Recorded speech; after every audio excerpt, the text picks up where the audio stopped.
Hello, I'm Vince. I'm going to show you how to set up a PCA pump and prime the special PCA tubing with PCA tubing and your drugs. So to begin, I want to check the MAR, see the order that we have. In this case, we do have 30 milligrams of morphine for our patient's PCA. So here we have our nice morphine. For PCA, you do have special tubing. So in this case, I have special PCA tubing that can connect to the IV. I have a flush.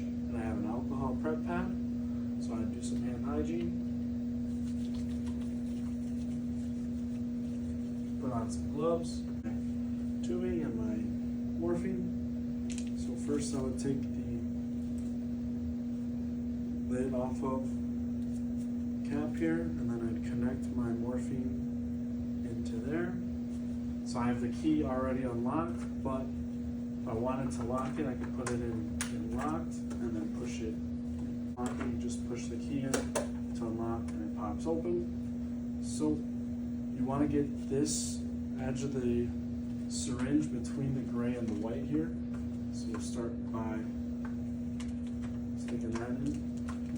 And you want to get that out of your way too first, so you're not. So now that this is in, you have this piston. If you turn it this way, this top part expands so you can lower it down onto your syringe. You get it clamped, and then you're going to want to flip this back onto it like that, and then you're going to want to turn on your pump. Channel select channel B. It is currently 431, so I confirm that. So there's a sensor that tells you or kind of suggests what syringe you have. We're using the Monoject 35 milliliter, so it's like that and select confirm. We have morphine. And then here it's already pre-programmed for 30 milligrams and 30 milliliters.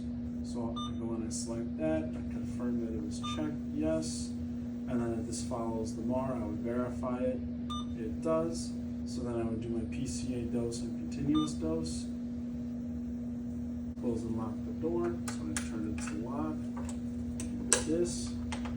Then before I have to prime it, so I would press options, then page down, and then you hit prime set with syringe. So you press that, you confirm it, then you have to go back to program. So you stick it in locked and then flip it to program.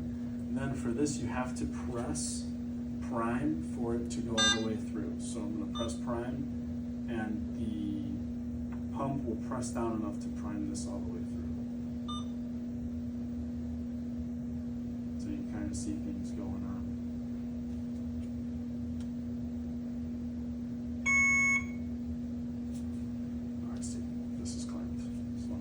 Clamp, and then continue to prime, and then this here tells you the volume. Alright, so now we're primed, and I press exit, and then for options I would press dose request setup. So there's 3 different profiles. Profile 1, when the patient presses the button, it will blink for the 10 minutes until they can get another dose that they can press for themselves. Whereas profile 2, when they press the this button will always stay brightly lit, so there's no indication of when they can or cannot get another dose. And then for profile 3, there's no light on this at all the entire time, even if a dose is available.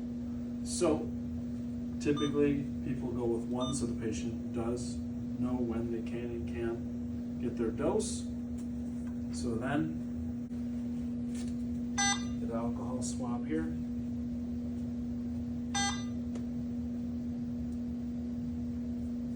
And then I have my saline flush. Alrighty.